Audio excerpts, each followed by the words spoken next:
Wang Yingzhu demanded that Du Zhao return to the capital to live. Despite her reluctance, the marriage agreement between Du Zhao and the Wei family had been finalized.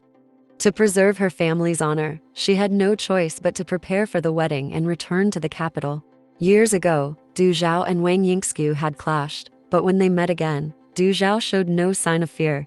On the surface, Wang Yingzhu welcomed her warmly, but her gaze was cold and filled with malice.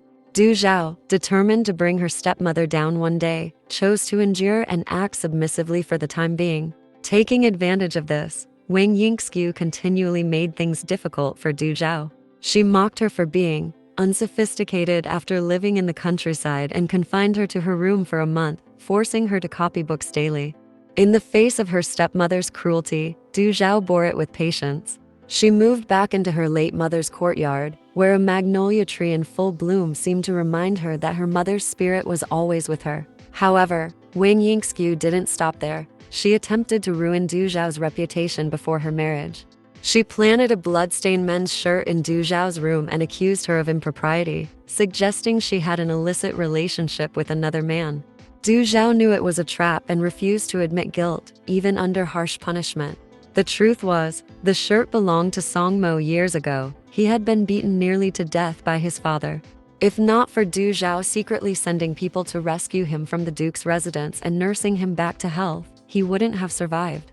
Wang Yingzhu used the opportunity to accuse Du Zhao of immorality and intended to have her executed. At the critical moment, Wu Shan appeared and claimed the shirt as his own. As the grandson of a high-ranking official, Wu Shan's intervention left Wang Yingzhu and Du Zhao's father, Du Shixu, no choice but to back down. Du Zhao's innocence was cleared thanks to Wu Shan.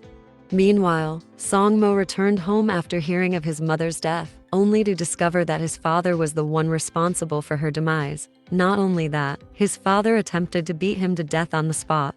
When Song Mo received news of his mother's illness while outside the city, Du Zhao's people intercepted him and warned him not to return, as it was dangerous. They advised him to stay in the outskirts temporarily.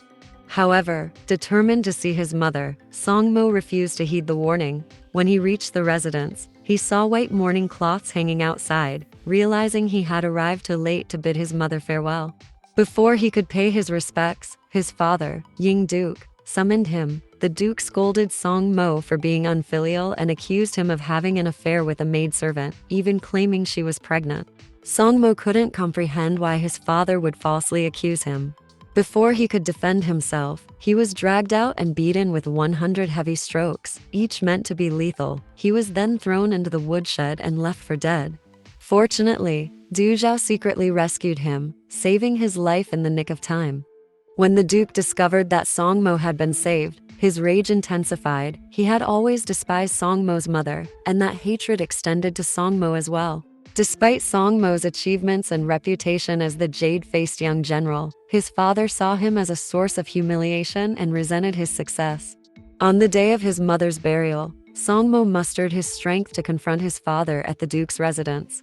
He smashed a lantern he had gifted his father as a child and declared that once his mother was laid to rest, he would leave the family and sever all ties.